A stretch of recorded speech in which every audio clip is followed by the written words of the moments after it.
নীরব রাত, মক্কার পবিত্র ভূমি।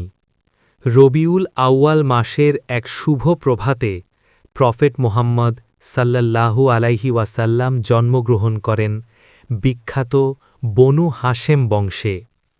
এ বছরটি ছিল আমুল ফিল, হাতির বছর। তার জন্মের মুহূর্তে ঘটে কিছু বিস্ময়কর ঘটনা। পারস্য সম্রাট কিসরার প্রাসাদের ১৪টি গম্বুজ ভেঙে পড়ে। শত বছরের পুরনো অগ্নিকুণ্ড হঠাৎ নিভে যায়। অনেক উপাসনালয় নিস্তেজ হয়ে পড়ে। এ যেন পৃথিবীর বুকে এক নতুন আলোর আগমনী বার্তা। শিশুর জন্মের পর মা আমিনা খবর পাঠান দাদা আব্দুল মুত্তালিবের কাছে। খবর শুনে তিনি ছুটে আসেন। নবজাতককে কোলে নিয়ে যান পবিত্র কাবা ঘরে।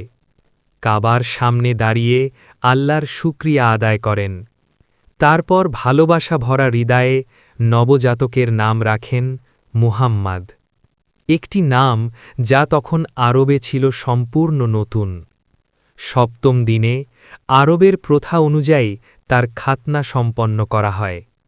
এইভাবেই শুরু হয় মানবজাতির শ্রেষ্ঠ নবীর জীবনগাথা।